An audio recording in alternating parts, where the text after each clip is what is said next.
Welcome to Rita's Kitchen. Today I've decided we'll be making homemade turkey Swedish meatballs. But first thing first in Rita's Kitchen, what must you do? Wash your hands. When washing your hands, first thing you want to do is wet them. Put a little soap. Lather them up. Go up your arm a bit. Back down your hands. In between your fingers, up underneath those nail beds, because what you're trying to do is capture all germs when working with food. If that don't work, do the happy birthday song for 10, 15, or even 20 seconds will do. Now that my hands are clean, we can get started with making our delicious, delectable dish, which is the meatballs. So first thing you're going to need, of course, is your ground turkey. Since we're doing ground turkey, I went with the brand Jenny O. This is a 1 pound package of Jenny O ground turkey. Now what I did was I went ahead and put my ingredients on the meat, but I just haven't mixed it yet because I want to go down the assembly line and show you guys what I put in and what makes my meatballs really, really delicious. So first thing I went with is a Italian breadcrumb, and you can find them anywhere: Walmart, grocery stores, wherever, even dollar stores sell them. I did some minced garlic. I did some grated Parmesan cheese. For my seasoning, I went with a black ground pepper. Of course, Old Faithful, the accent. A dried oregano. You can do fresh oregano, but you use a lot of oregano in a Swedish meatball because you want it to really, really shine through. So it's, in my opinion, it's cheaper to use the oregano, the dried oregano. The Lori seasoning salt, and I did about a good 4 dashes of the Worcestershire sauce.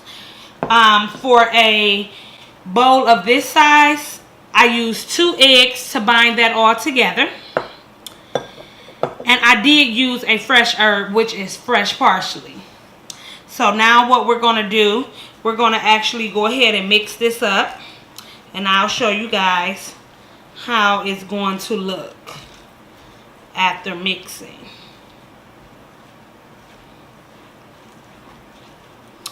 And you see how long that's taking? Yeah, that's a little too long for me. I get down in the kitchen.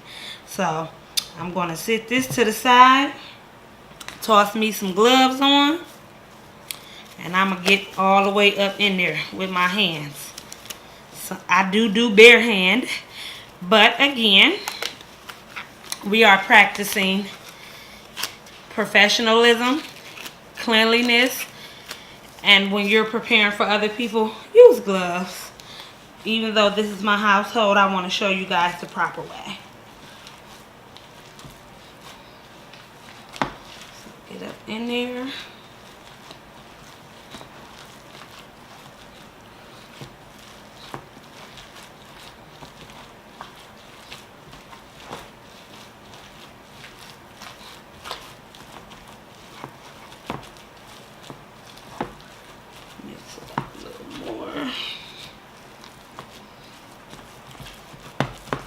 So truthfully, I cook a lot, and I'm just looking at this. What I'm going to do, I'm going to actually take these gloves off and put me a little bit more seasoning in there, because in my opinion, it can use it. So let's remove that glove. Do a little Lori.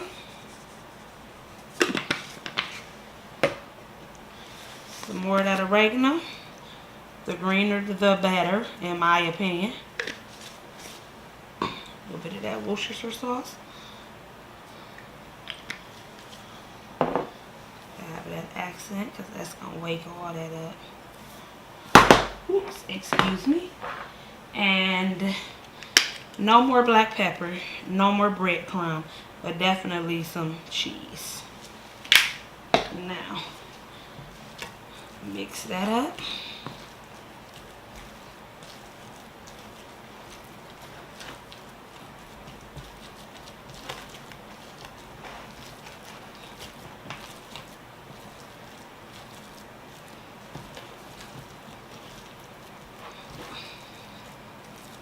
Okay, so now that our mix is mixed up really, really well, that's what you want it to look like. And you can add onions, bell peppers, whatever you want to your meatball. Today I've decided not to because I want a really, really smooth meatball. And those herbs and things are going to do what it's supposed to do. So now what I'm going to do, I'm going to go and get my pan that I'm going to portion these meatballs out in, and I'll be right back in a sec with you guys. Okay, I got my cooking pan. Now it's time to start building these meatballs. I have a 1 ounce scooper, so we're going to let it overflow, so the meatballs will be about 1.5 ounces. Again, this is a 1 pound pack of meat, so you'll be getting in between anywhere to 20 to 25 meatballs. So we could go ahead and start this. And again, you want it to spill over so you can have a nice size meatball. And another thing that I did with my pan, I know usually you guys are probably thinking you're supposed to let your pan get hot. Well, I did. I let my pan get hot and brought it over to my cooking station. So once I put it back on my stove, it'll just crank right up. So this is a warm skillet that my meatball is going into. And you can actually cook meatballs one of 3 ways. And one is in the skillet on top of the stove. 2 is get you a baking sheet and put them on there and let them bake off. And 3, a lot of people boil them. And you can also grill them in some foil. So that's one of 4 ways. So pretty much. And it don't take them long to cook at all. We're going to let them brown on all sides.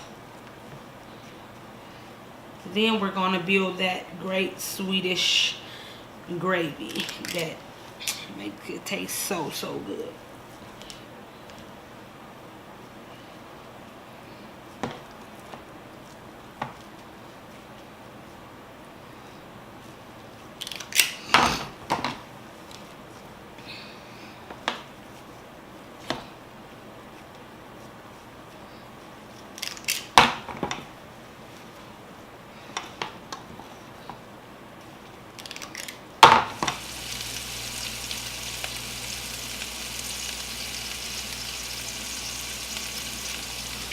Okay, so now I've allowed my meatballs to actually cook for a total of 18 minutes, and they've cooked evenly. With that turkey ground, you can literally add 2 ounces of water just to perk up the steaming because turkey is a bit dry. So I wouldn't do oil. I would probably do water, just like I said. So now what I'm going to do, I'm going to remove these meatballs over to this bowl, and then we're going to get started on building our gravy.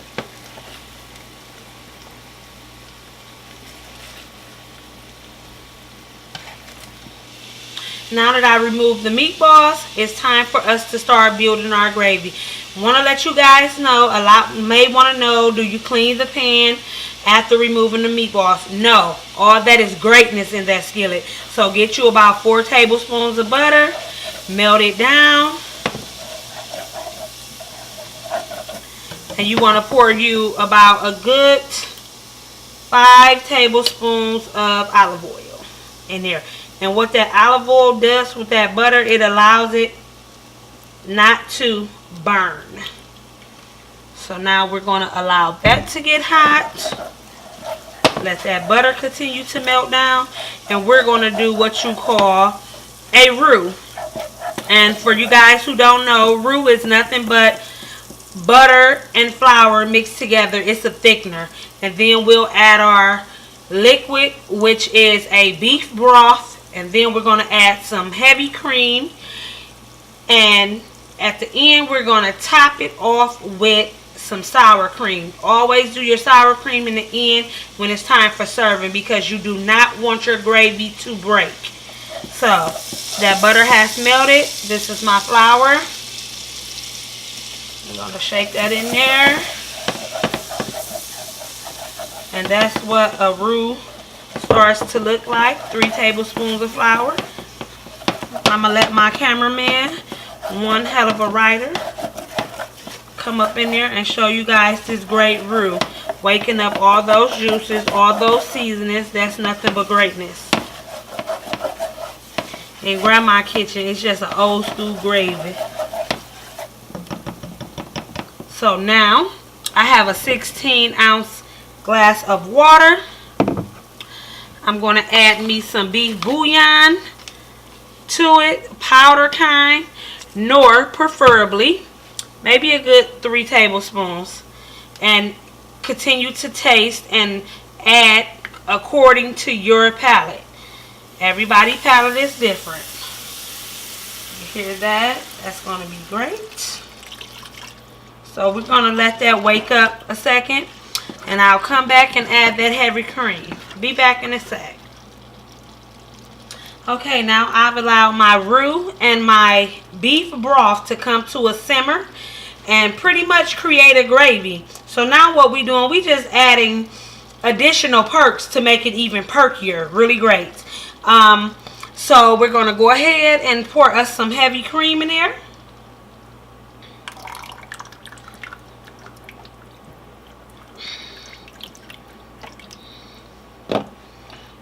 And I also added a few little pieces of fresh parsley. And just give it some color and some taste. Because I love how parsley tastes, actually. And I'm going to put a few sprinkles of pepper in there. Just because I like my little black specks.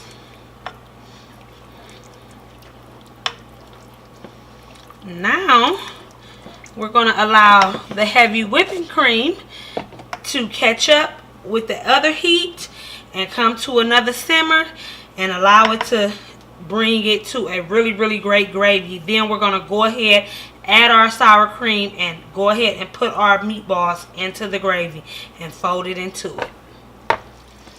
Okay, so now that our gravy has come to a great simmer, we have allowed our roux and our broth to do what it do. Added our heavy cream, and it has become really nice and not too thick, just light and fluffy. So now our final step to this gravy, we're going to fold us some sour cream in, and you always want that to be the last step because you don't want it to actually break on you. So with a pot of this size, it's only 1 pound of meat. So that's not that much gravy. So I use maybe about 4 ounces of sour cream so it can shine through. And you see sour cream melts really, really fast. So now we're going to go ahead and add those great meatballs back to our gravy. And it looks like we're going to have homemade turkey Swedish meatballs.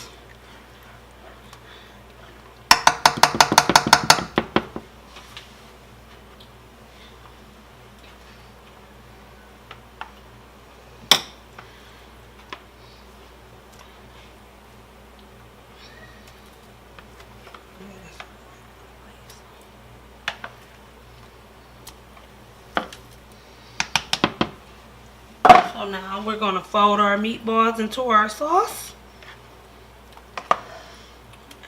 and let them simmer for about maybe 3 to 5 minutes for the heat can be consistent because they have been sitting out a little.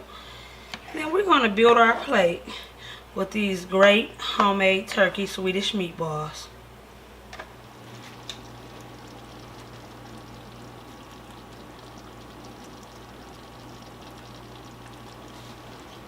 Homemade turkey Swedish meatballs. Voila.